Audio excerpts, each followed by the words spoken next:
आइए हजरात, सबसे पहले आता है नामदार मदीने के ताजदार हुजूर पुन्नूर सरकार मदीना रहमत कल्ब सीना सल्लल्लाहु ताला अलैहि वसल्लम की बारगाह मुक़द्दसा में तमाम ही हजरात झूम झूम कर दुरूद पाक पढ़ें और नबी की बारगाह में दुरूद पाक पढ़ें।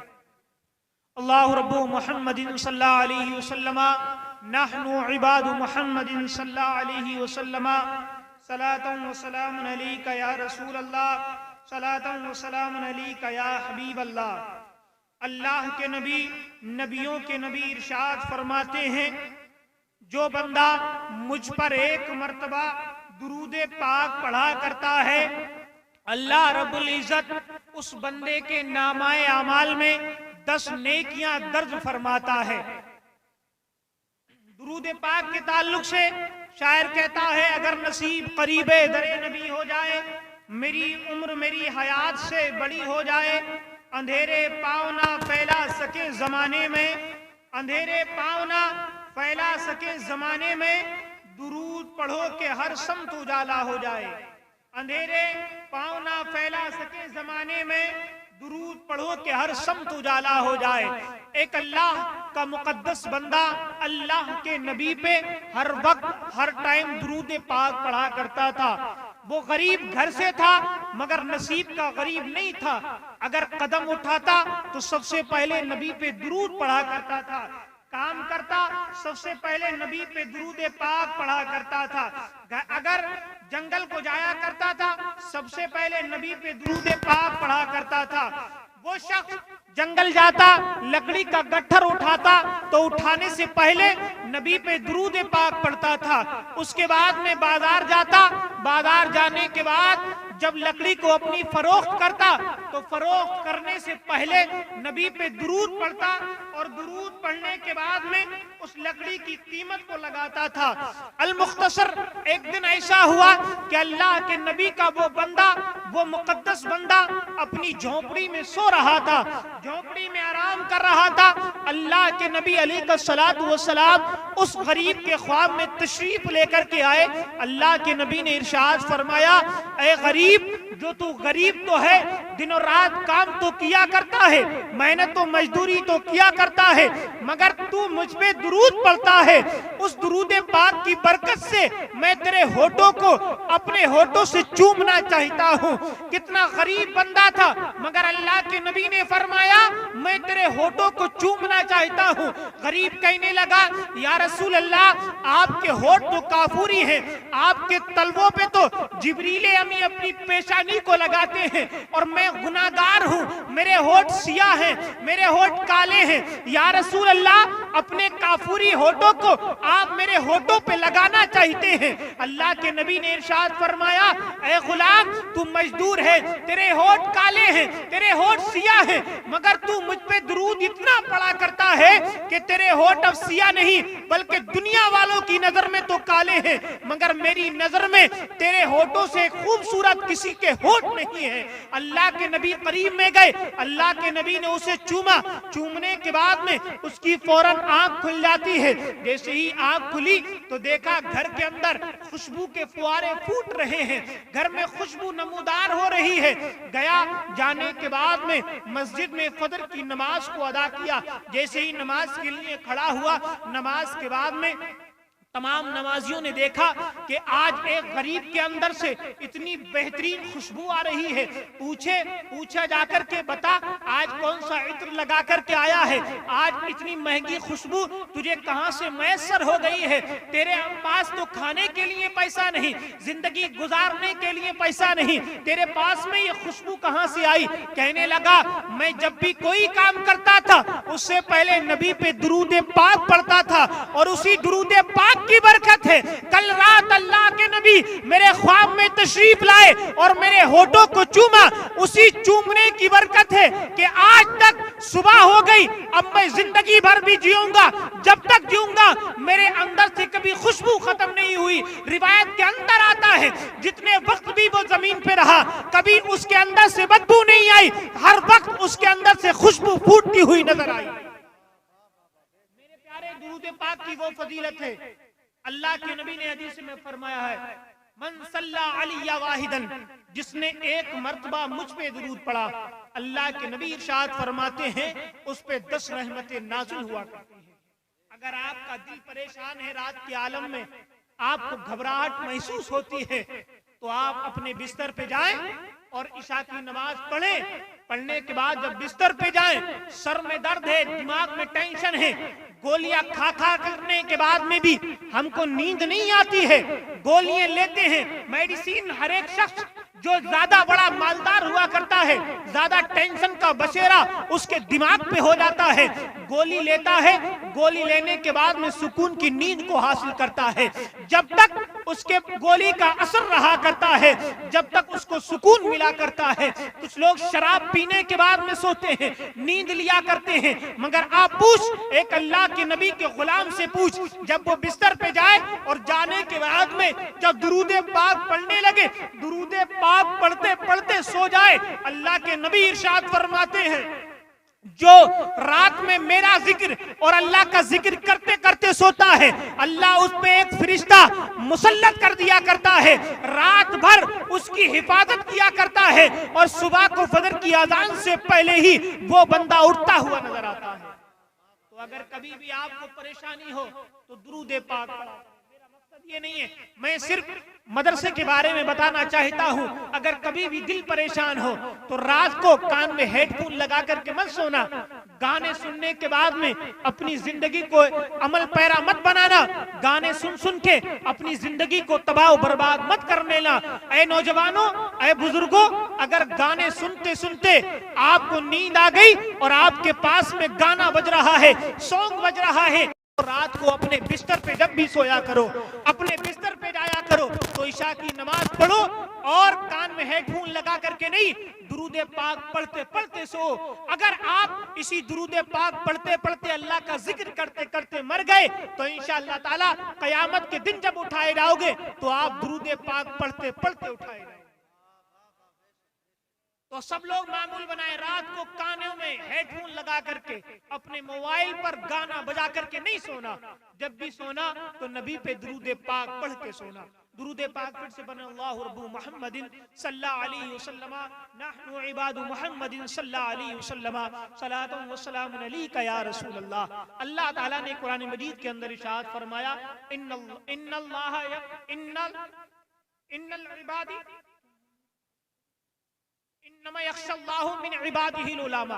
बेशक अल्लाह की जात से डरने वाले अगर कोई बंदों में है तो वो उलमा इकराम है।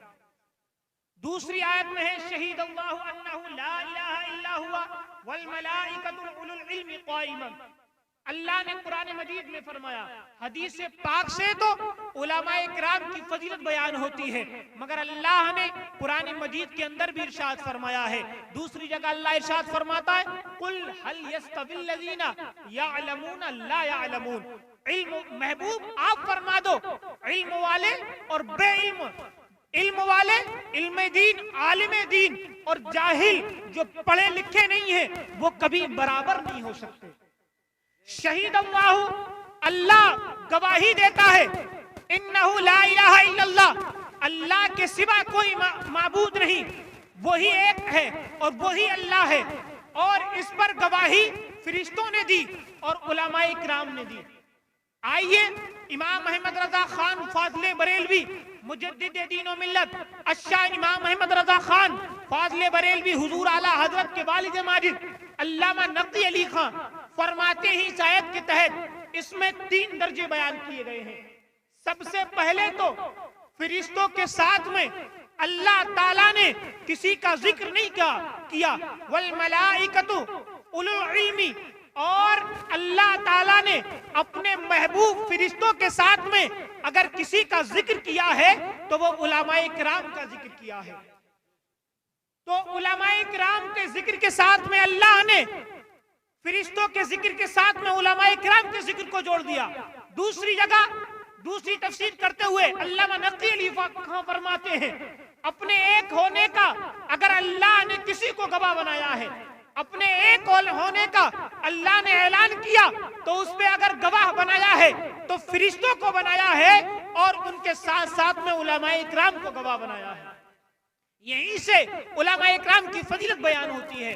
तीसरी जगह तीसरी मर्तबा फजीलत बयान करते हुए फरमाते हैं कि अल्लाह ने उलमाए इकराम की फजीलत को इतना बुलंदो बाला कर दिया कि जब अपना कलामे मजीद को अपने महबूब पे नाजिल फरमाया और नाजिल फरमाने के बाद में जब आयत के अंदर अल्लाह ताला ने फरिश्तों का जिक्र किया तो तन्हा फरिश्तों का जिक्र नहीं किया, अपने महबूब बंदों का जिक्र किया, अपने फरिश्तों का जिक्र किया तो तन्हा फरिश्तों का जिक्र नहीं किया बल्कि फरिश्तों के साथ में उलमाए किराम का भी जिक्र फरमाया है। बताओ, आयत से पता चलता है बेशक अल्लाह के बंदों में डरने वाले कोई है तो वो उलमाए इकराम है, और इल्म वाले और बेइल्म वाले कभी बराबर नहीं हो सकते। और अल्लाह ने आयत के अंदर जिक्र किया, अपने गवाह होने का, अपने एक होने का ऐलान किया तो उसमें उलमाए इकराम का भी गवाह बनाया। उलमाए इकराम को, उलमाए इकराम की बहुत बड़ी फजीलत है आलिम दीन की। हजरात, आज इस मदरसे की इफ्तिताह के लिए काजी शहर जिला रामपुर के काजी हुजूर फैजान मियां तशरीफ लेकर के आ रहे हैं। आप उनसे भी फजीलत बयान सुनेंगे, उलमाए इकराम की फजीलत। हजरात, अल्लाह के नबी अलैहिस्सलातु वस्सलाम ने जब ऐलाने नबूवत फरमा दिया, ऐलाने नबूवत फरमाने के बाद में दुनिया में उससे मेरे नबी से पहले कोई मदरसा नहीं था, कुरान से पहले कोई यूनिवर्सिटी नहीं थी, कुरान आने के बाद में यूनिवर्सिटियां पैदा हुई हैं, कुरान आने के बाद में मदरसे बने हैं। आओ तारीख के हवाले से बताना चाहता हूँ, दुनिया के अंदर पहले भी बहुत ज्यादा दुनिया चली है। ईसा अलैहिस्सलाम की उम्मत आई, मूसा अलैहिस्सलाम की उम्मत आई, हर एक नबी की उम्मत आई, मगर मदरसा कायम नहीं किया गया। आज जो मदरसे को मिटाने की कोशिश कर रहे हैं और बहुत से मदरसे हिंदुस्तान की सरजमीन पे मिटा दिए गए हैं, बहुत से मदरसे की जमीनों को जब्त कर लिया गया है, बहुत से मदरसों पे आपने अपने नाखों से देखा होगा, सोशल मीडिया का दौर है, बहुत से मदरसों पे बुलडोजर चला दिए गए हैं। आज हुकूमत वक्त भी मदरसों के खिलाफ नजर आ रही है, मगर हाँ, हम भी अपने गरेबान में जाकर के देखें, अपने गरेबान में जाके क्या हुकूमत वक्त भी मदरसों के खिलाफ है? हम भी अपने अंदर जाकर के देखें कि हमारा मुसलमान तो नहीं, क्या मुसलमान तो ऐसा नहीं है जो मदरसे के खिलाफ होगा। तो कहीं कहीं ऐसे मुसलमान भी पाए जाते हैं जो स्कूलों को तरजीह दिया करते हैं, स्कूल की पढ़ाई को तरजीह दिया करते हैं, मदरसों को कभी तरजीह नहीं दिया करते, मदरसे के बच्चों को कभी तरजीह नहीं दिया करते।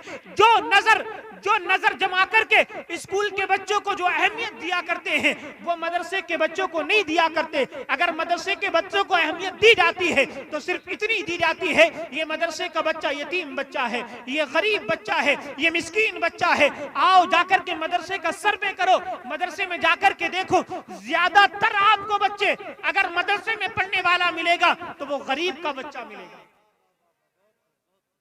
मैं पढ़ करके आया हूं जामियतुर रज़ा बरेली शरीफ हुजूर आला ताज शरिया के मदरसे में, जहां पे 2000 बच्चे पढ़ते हैं। अगर बच्चों में टटोल आ जाए तो उन 2000 बच्चों में लगभग 200 या 300 बच्चे ऐसे निकलेंगे जो मालदारों के हुआ करते हैं और ज्यादातर बच्चे गरीबों के हुआ करते हैं। जाओ अशरफिया की सरजमीन पे पहुंचो, जाकर के देखो, मदरसे का सर्वे करो और सर्वे करने के बाद में मालूम करो इसमें कितने बच्चे मालदारों के हैं, कितने बच्चे गरीबों के हैं। तो आपको ज्यादा बच्चे गरीबों के पढ़ते हुए नजर आएंगे। आप कहीं भी चले जाओ, हिंदुस्तान नहीं हिंदुस्तान से बाहर भी जाओ, तो ज्यादातर गरीब अपना बच्चे को आलिम दीन बनाने की कोशिश करता है, मालदार अपने बच्चे को आलिम दीन नहीं बनाता। वजह उसकी क्या है? वजह भी आंखों के सामने है। मगर कोई भी बच्चा जब इल्म दीन हासिल करता है, मदरसे में जाता है, तो वो कमाई की नीयत से नहीं जाया करता है।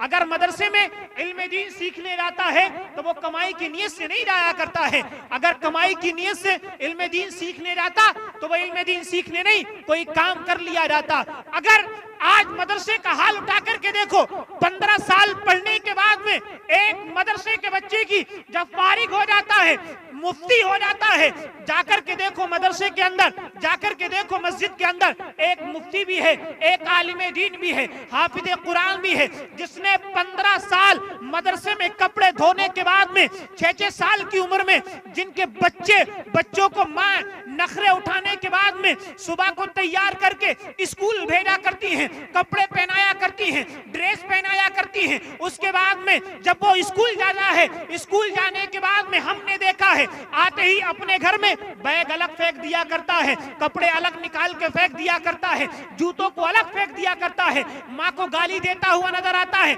माँ को तू तलाक बोलते हुए नजर आता है, बाप की इज्जत नहीं करता। मगर आओ मदरसे के बच्चों को जाकर के देखो, मदरसे में अगर 6 साल का बच्चा भी है तो उसकी माँ कपड़े धोने के लिए नहीं जाया करती है, कपड़े बच्चा खुद अपने हाथ से धोया करता है। हमने भी कपड़े धोए हैं। जाओ 5 साल के बच्चे को देखो, सर्दी का मौसम है तो सर्दी के मौसम में नहाता है और नहाने के बाद में कपड़े धोता है, वही ठंडा पानी हुआ करता है। मगर कभी मदरसे के बच्चे को आपने नहीं देखा होगा किसी आलिम दीन को, इल्ला माशाअल्लाह कि उस आलिम दीन को हार्ट का मर्ज पैदा हो गया, उस आलिम दीन को कैंसर का मर्ज पैदा हो गया, उस बच्चे को ठंड लग गई, नहीं। बल्कि जब मदरसे को एक बच्चा पढ़ने के लिए अपनी माँ की पेशानी को चूम करके जब जाया करता है तो वो गरीब बाप गरीब माँ उसके लिए रोजाना दुआ किया करती है, और घर पे रहने के बाद में स्कूल के बच्चे की हिफाजत उसके माँ बाप किया करते हैं। मगर जो मदरसे में 6 साल का बच्चा पढ़ा करता है उसके माँ बाप उसकी हिफाजत नहीं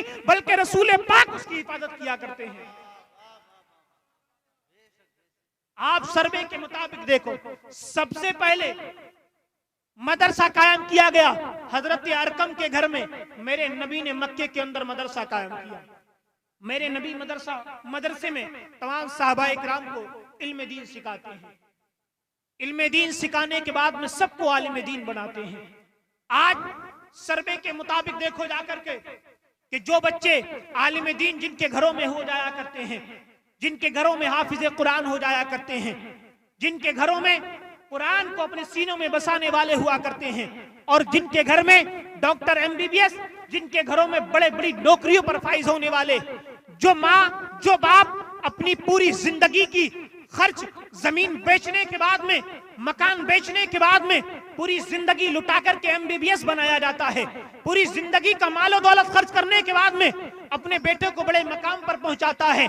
मगर वो जालिम बाप अपने बेटे को कुरान नहीं पढ़ाता, अपने बेटे को आलिम दीन नहीं बनाता, इसलिए कि मेरा बेटा अगर आलिम दीन बनेगा तो 15 साल काला काला रसूलुल्लाह की सदाएं गूंजने के बाद में जब मदरसे से निकल के आएगा तो उसका बाप जानता है कि मेरे बेटे की 10,000 से ज्यादा तनख्वाह नहीं होगी, 15,000 से ज्यादा तनख्वाह नहीं होगी, उसका वक्त कैसे गुजरेगा, फैमिली कैसे चलाएगा। मगर जो बाप बेटे को आलिम दीन नहीं बनाते, बेटे को कुरान मजीद नहीं सिखाते, बेटे को दीन से मुलव्विस नहीं करते, बेटे को दीन में मुस्तगरक नहीं करते, मगर जब उसी बाप की उसी माँ का मौत का वक्त आया करता है, जब झांकने का वक्त आया करता है, जब रूह निकलने को हुआ करती है और रूह सख्ती के साथ निकला करती है। हमने अपनी आंखों से देखा है कि 3-3 दिन हो जाते हैं, रूह उसकी निकलने का नाम नहीं लिया करती है। मगर बेटे के अंदर इतनी हिम्मत नहीं है कि वुजू करने के बाद में कुरान मजीद ले और अपने बाप की सरहाने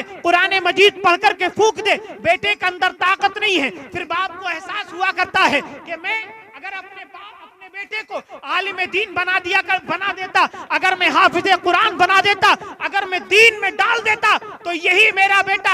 आज 3 दिन मुझे हो गए हैं, रूह मेरी निकलने का नाम नहीं ले रही है। फिर भी अगर जरूरत पड़ा करती है तो मस्जिद के इमाम को बुलाया जाता है, महल्ले में पकड़ा जाता है कि जाओ महल्ले में हाफिज कुरान को देखो, जाओ महल्ले में आलिम दीन को देखो। क्या हुआ?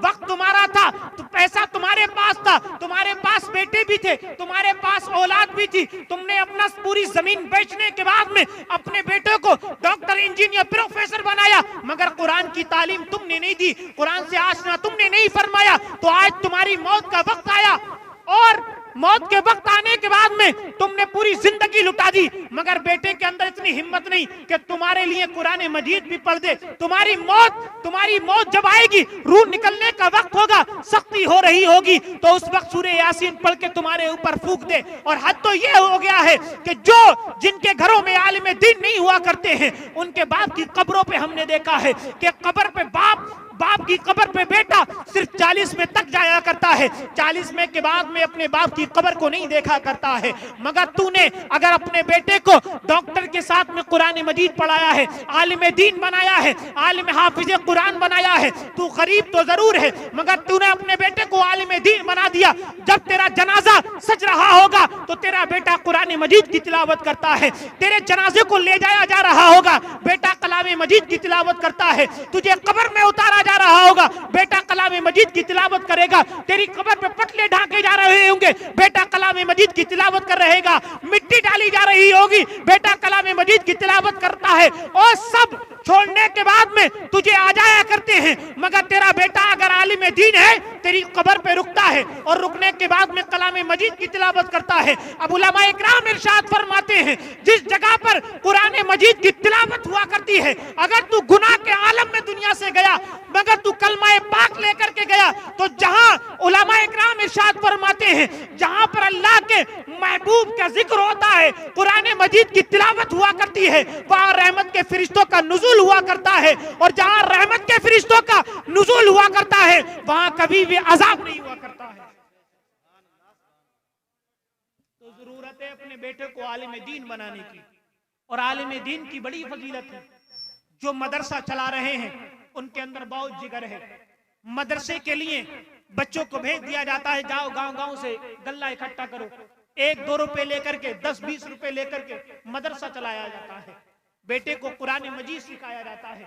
सर्दी के मौसम में अगर एक कारी कुरान भी होता है, तो कारी कुरान मदरसे को बच्चों को पढ़ाने के लिए रात के 4 बजे उठ जाता है।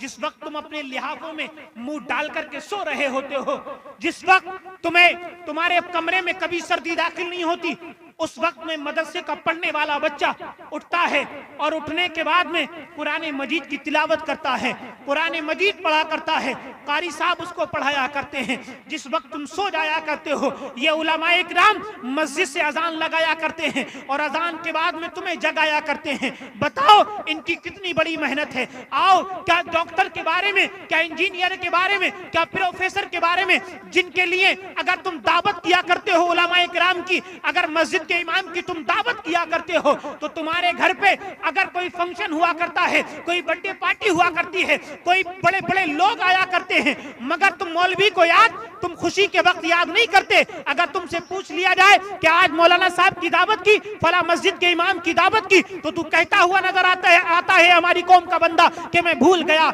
मगर जब तेरे बाप का इंतकाल होगा, जब तेरे घर में मैयत रखी होती, तो उस वक्त तुझे बड़े बड़े इंजीनियर VIP याद नहीं आते हैं, उस वक्त तुझे मदरसे का बच्चा याद आया करता है। तू मदरसे में जाता है, मदरसे में जाने के बाद में कहा जाता है मेरे घर पे मेरे बाप का इंतकाल हो गया है, मेरे घर पे मेरी माँ का इंतकाल हो गया है। कुरान पढ़ने के लिए, कुरान की तिलावत के लिए मदरसे के बच्चे भेज दिए।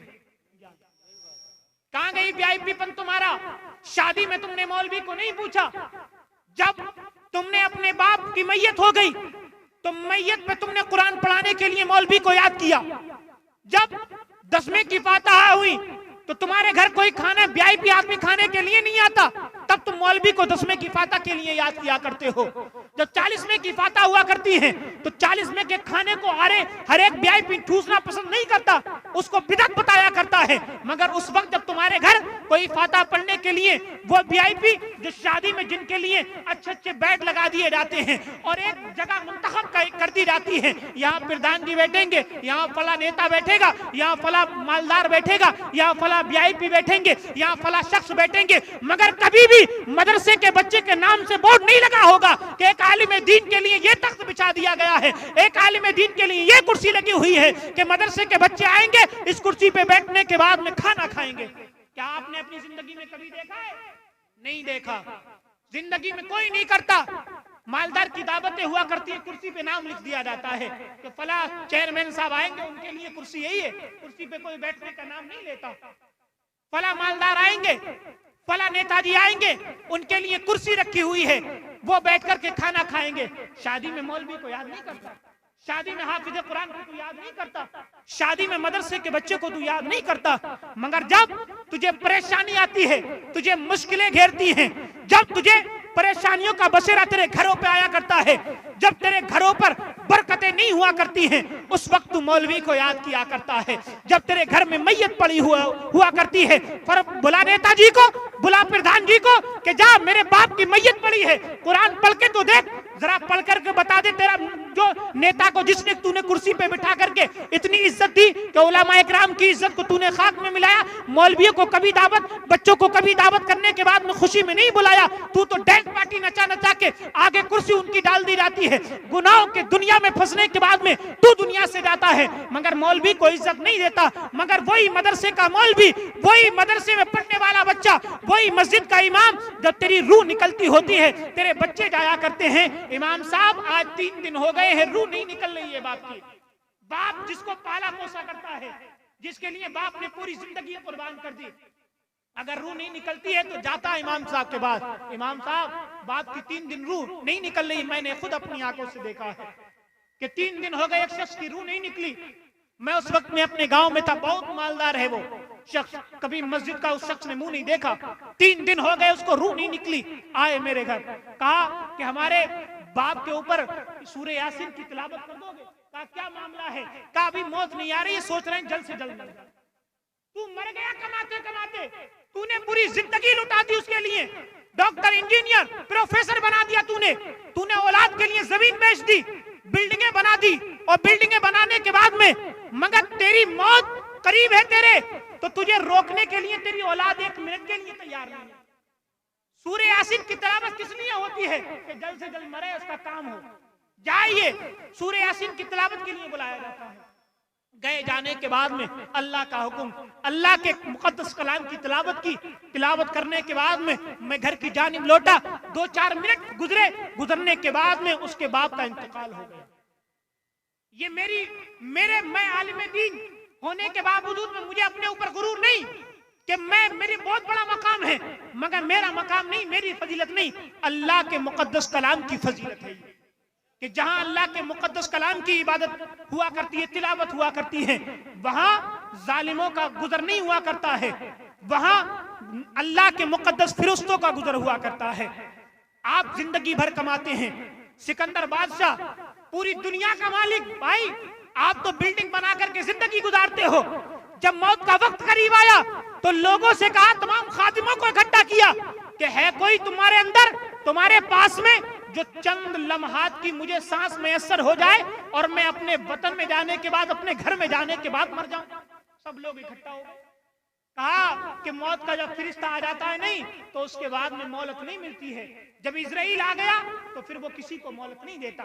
रोने लगे सिकंदर साहब। सिकंदर ने इकट्ठा होकर के कहा कि जब मौत का फरिश्ता आता है तो उसके बाद मोहलत नहीं देता, मगर ऐ मेरे गुलामों, ऐ मेरे सिपाहियों, जब मैं मर जाऊं तो मेरे कफन से मेरे हाथों को बाहर निकाल देना।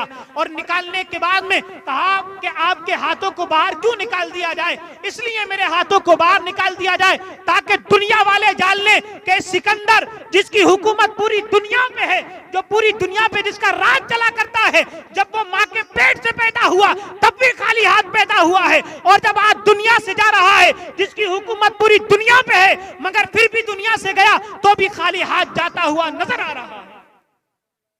दुनिया मर गए कमाते कमाते, मगर औलाद को इतनी तुम्हारी तौफीक नहीं कि जाकर के तुम्हारी कब्र पे जाकर के फातिहा पढ़ दे। तुम्हारे लिए कुरान मजीद की तिलावत करने के बाद में बख्शेगी, मगर बेटे को आलिम दीन बनाओ, हाफिज़े कुरान बनाओ, आलिमों की इज्जत करो। आज 2 टके का आदमी जाकर के एक मौलवी के मुंह लग जाता है। आज इमामों की हैसियत 2 टके से ज्यादा नहीं होती, जिसको वुजू के फर्ज भी मालूम नहीं, जिसको नमाज के फराइज तो बड़ी दूर की बात, गुस्ल के फराइज जिसको मालूम नहीं, जिससे अगर सुभान अल्लाह सुन ली जाए तो उसको सुभान अल्लाह याद नहीं, मगर एक मौलवी के पास जाकर के उसकी जबान लड़ाता है मौलवी से, मौलवी को उल्टा सीधा बोल देता है। हमने अपनी आंखों से देखा है कि मौलवियों को एक जाहिल शख्स को गाली बकते हुए देखा है। तेरे पास में दीन की दौलत तो नहीं, तेरे पास में इल्म दीन की दौलत तो नहीं, मगर एक तू अल्लाह के नबी के गुलाम, अल्लाह के नबी के गुलाम को एक उम्मती होने के बावजूद में जिसकी फजीलत फरिश्तों के साथ में अल्लाह ने आयत के अंदर फरमाई है, और जो नबियों का वारिस है, तुम्हें उसको गाली तो मत दो, उसको हकीर तो मत जानो। आओ फतवा रज़विया का एक फतवा मुलाहिजा फरमा ले, मोहब्बत से बोले सुभान अल्लाह। मेरी बात समझ में आ रही नहीं आ रही? आला हजरत इमाम अहले सुन्नत फाज़िले बरेलवी इरशाद फरमाते हैं, क्या इरशाद फरमाते हैं कि आलिम दीन की फजीलत इतनी बड़ी है, अगर आलिम दीन बस्ती में हो और बस्ती में अगर महल्ले वाले का उससे झगड़ा हो जाए, किसी जाती दुश्मनी को लेकर, इल्म को लेकर के नहीं, सिर्फ जाती खानदान को लेकर के अगर उसका झगड़ा हो जाए, तो एक गैर पढ़े लिखे को, एक जाहिल आदमी को यह हक नहीं दिया है शरीयत में कि अगर जाती दुश्मनी होने के बावजूद वो एक आलिम दीन को गाली बके। जाती दुश्मनी के बावजूद भी गाली बकने का हक नहीं, बुरा कहने का हक नहीं। फतवा रज़विया में आला हजरत फरमाते हैं, और अगर कोई आलिम को बुरा जानता है और अगर उसके इल्म की बुनियाद पर आलिम होने के बावजूद में ये कहते ये मौलवी तो ऐसे होते हैं, ये मौलवी तो ऐसे होते हैं, ये मौलवी तरह तरह के चौराहों पर जाने के बाद में एक इल्म को कम जाने, अरे इन्होंने क्या किया है, 15 साल पढ़ा थोड़ी है, जाकर के टिफिन खोल खोल के खाने खाए हैं, तेरा मेरा तीजा खाया है, तेरा मेरा 10वां खाया है, ये तो पलते ही हमारे टुकड़ों पे हैं, ये तो हम जब तीजा 10वां किया करते हैं उसके बाद में इनके पेट पला करते हैं। जब तू ये नियत लेकर के मौलवी के इल्म पर उंगलियां उठाएगा और एक इल्म की वजह से तू उसकी तौहीन करेगा, तो इमाम अहले सुन्नत फाज़िले बरेलवी फरमाते हैं कि अगर इल्म की वजह से उसकी तौहीन कर दी गई तो आलिम दीन की तौहीन हद कुफ्र तक पहुंच जाती है, खुलेआम उसको तौबा करनी पड़ेगी। और आज हम मस्जिद से इमाम साहब के पीछे नमाज पढ़ी, आलिम दीन की तकरीर सुनी, और जाकर के जब मस्जिद से बाहर निकले, जाकर के प्रोग्राम से बाहर निकले, कह दिया अरे ये तो ऐसे ही है, मौलवी का तो काम भौंक नहीं है, मौलवी तो आपस में बोलते ही रहते, इसका तो काम ही बोलना है। ये नहीं देखता कि फजर की अजान से पहले तुझे बच्चों को उठाकर तेरे बच्चों को पढ़ाया करता है। कभी ये भी तो देख ले कि कुरान मजीद में किसी साइंसदान की तारीफ बयान की, अरे कुरान मजीद में ना कोई एक आयत घट सकती है ना बढ़ सकती है, ना एक हर्फ घट सकता है ना बढ़ सकता है। उलमा इकराम चीख के बताते हैं जब से कुरान नाजिल हुआ है, जब से ना एक आयत बढ़ी ना घटी, उस कुरान मजीद में किसी डॉक्टर की फजीलत नहीं, अगर फजीलत बयान की है तो उलमा इकराम की भी फजीलत बयान करी है। आज अपनी नमाजों को बचाना तुम अगर चाहते हो तो जिस इमाम के पीछे नमाज पढ़ो उसकी कभी बुराई मत करो। अगर शरी उसके अंदर गलती है, शरी उसकी अगर खामी है, तो उसको बताओ कि तुम्हारे अंदर शरीयत के एतबार से ये कमी है। मगर हमारी कौम का यह आलम हो गया है, हमारी कौम को पता नहीं क्या हो गया है, मदरसे में पढ़ाने का नाम नहीं लेता, मदरसे में पढ़ाने के लिए उसकी हिम्मत नहीं गूंजती है। वजह यही है, वो जानता है कि मेरा बेटा 10 साल या 15 साल पढ़ेगा, मगर तनख्वाह उसकी 10 या 15 के बाद उसकी तनख्वाह नहीं जाएगी। मुफ्ती होने के बाद में 10 साल भी पढ़ा उनने, मगर फिर भी तनख्वाह 10,000 से ज्यादा नहीं जाएगी। मगर मेरा बेटा अगर होटल पे रहने के बाद में, प्लेटें धोने के बाद में अगर रोटी बनाता है, तो मेरे बेटे की तनख्वाह 20 या 25,000 होगी। इस पैसे की बुनियाद पे तुमने इल्म दीन से भूल गए, तुम इल्म दीन पढ़ाने को तुमने भुला दिया है। अपने बच्चों को आलिम दीन नहीं बना रहे हो कि तनख्वाह कम है, मगर इस तनख्वाह पे मत जाओ। आओ हदीस पाक से उलमाए किराम की फजीलत सुन लो, आलिम दीन की फजीलत सुन लो। जरा मुस्कुरा के बोल दो सुभान अल्लाह। पहले हदीस पाक का मेरी बात को गौर से सुने। हदीस पाक किसको कहते हैं? हदीस पाक उसको कहते हैं जो अल्लाह के नबी की जबान से निकले, उसको हदीस पाक कहते हैं। और हदीसों के दर्जे हुआ करते हैं, कुछ हदीसें ज़ईफ भी हुआ करती हैं, कुछ हदीसें कभी भी हुआ करती हैं, कुछ हसन भी हुआ करती हैं, कुछ हसन लिजाती हसन लिगैरी हदीसों के दर्जे हुआ करते हैं। मगर मैं एक हदीस आपको सुनाता हूं। अल्लाह के नबी ने इरशाद फरमाया है, क्या आप यहां से गौर करें, कुरान मजीद तो हो गया मगर हदीस पाक सुन लो। अल्लाह के नबी इरशाद फरमाते हैं, अल्लाह के नबी ने इरशाद फरमाया, मन सलका तरीकन यब्तगी फीही इल्मन सलकल्लाहु लहू बिही तरीकन इलल जन्नह व इन्नल मलाइकता ला तदउ अजनिहतहा रिज़ाअन लितालिबिल इल्म व इन्नल उलमा वरसतुल अंबिया हत्तल हैतान फिल माई। अल्लाह के नबी इरशाद फरमाते हैं, मन सलका तरीकन यब्तगी फीही इल्मन सलकल्लाहु लहू बिही तरीकन इलल जन्नह व इन्नल मलाइकता ला तदउ अजनिहतहा रिज़ाअन लितालिबिल व इन्नल आलिमा ला यस्तगफिरु मन फिस समावाति व मन फिल अर्दी हत्तल हैतान फिल माई व इन्नल उलमा वरसतुल अंबिया। मोहब्बत से बोल दो सुभान अल्लाह। अल्लाह के नबी ने इरशाद फरमाया, मन सलका तरीकन यब्तगी फीही इल्मन, जो शख्स इल्म दीन सीखने के लिए रास्ते पे चला करता है, मन सलका तरीकन यब्तगी फीही इल्मन। पहला सिपारा सीने से लगा करके अलिफ बे ते का जब मदरसे को जाता है, तुम्हारी नजर में तो 2 रुपए की टोपी लगाया हुआ होता है, कपड़े भी फटे हुए हुआ करते हैं, तुम्हारी नजर में उसकी कीमत नहीं होती। तुम्हारी नजर में तो कीमत उसकी हुआ करती है जो टाई लगा करके अच्छा कपड़ा पहन के खुशबू जिसके अंदर से आ रही होती है, उसकी कीमत हुआ करती है। मगर तुम्हारी नजर में एक बच्चे की कीमत नहीं, मगर आओ अल्लाह के नबी की नजर में और शरीयत की नजर में उसकी क्या कीमत है, जिसके कपड़े भी फटे हुए हैं, पहला पारा लगा करके मस्जिद में जाता है। अल्लाह के नबी ने इरशाद फरमा दिया है, मन सलका तरीकन यब्तगी फीही इल्मन सलकल्लाहु लहू बिही तरीकन इलल जन्नह। जो मदरसे को, जो इल्म दीन सीखने के लिए रास्ते पे चला करता है, अल्लाह के नबी इरशाद फरमाते हैं वो आम रास्ते पे नहीं चलता, बल्कि वो जन्नत के रास्ते पे चला करता है। सलकल्लाहु लहू तरीकन इलल जन्नह व इन्नल मलाइकता ला तदउ अजनिहतहा रिज़ाअन लितालिबिल, और बेशक आसमान के फरिश्ते, व इन्नल मलाइकता ला तदउ अजनिहतहा। आप दुनिया में के अंदर देखो, बेशक आसमान के फरिश्ते उस तालिबे इल्म को राजी करने के लिए, उसकी खुशनुदी के लिए, आसमान के फरिश्ते आसमान को छोड़ने के बाद जब वो मदरसे पढ़ने के लिए जाया करता है, तो वो आसमान के फरिश्ते उसके कदमों के नीचे अपने परों को बिछा दिया करते हैं। क्या कभी तुमने सुना किसी डॉक्टर के नीचे, किसी इंजीनियर के नीचे आसमान के फरिश्ते पर बिछाते हैं? वो तो हमारी कौम का आलम है। अगर बड़ा डॉक्टर, बड़ा इंजीनियर, बड़ा मालदार आ जाए तो उसके लिए मैट बिछ जाती है, अभी बताया ना, कुर्सी अलग से जाती है। मगर तुम कोई कीमत मत लगाओ मदरसे में पढ़ने वाले की, मगर हमारी कीमत, उलमाए किराम की कीमत तुम्हारी नजरों में कुछ नहीं है, मगर अल्लाह के नबी की नजरों में अगर उलमाए किराम की जमात है तो उन तमाम पढ़ने वालों में सबसे अफजल वाला किसी की जमात है तो वो उलमाए किराम की।